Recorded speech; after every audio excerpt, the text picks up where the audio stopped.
construction of the sarcophagus around the unexplained vessel was completed today. No occupants ever exited.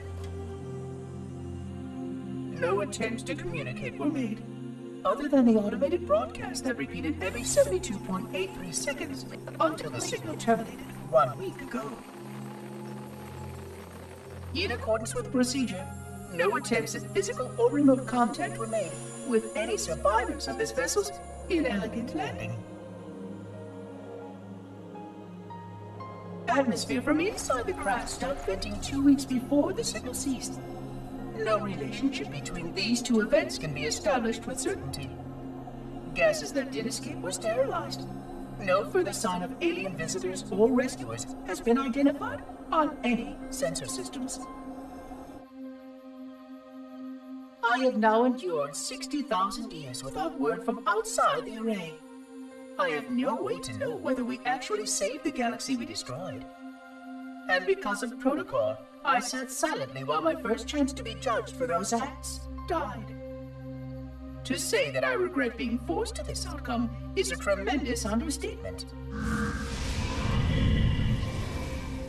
But as I perform my inspection of the quarantine labs today, I am reminded of the gravity of my responsibilities.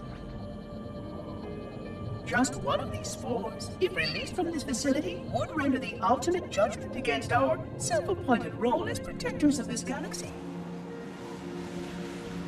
When the plan to maintain the Halo array was created, it was a point of some contention whether we should preserve any remnant of the flood infection. Many thought this unwise, as there was a notable chance that one day one of our containment facilities might be breached. Those who held this belief were almost successful at convincing the Ecumen Council to destroy the last flood samples. But oddly enough, it was the librarian who decided otherwise. And I believe she was correct. I know in a way I cannot logically explain that there exists a way to actually defeat the flood. To immunize, to cure. I still struggle with multiple layers of memory of fighting the flood. But I know this cure is possible, even though the full genius of the Forerunners was unable to achieve it. The Forerunners' ancient enemy held and used that knowledge once, but it was denied to us.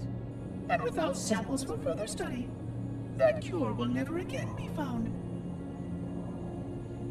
Of course, I have no reason to believe that here lies the entirety of the parasite.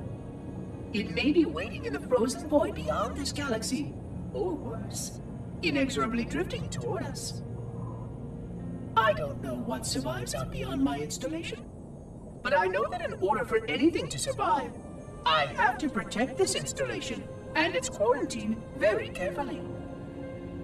Yes, the librarian was right to store it, examine it, continue to seek a cure. Still, next visitor, things will be different.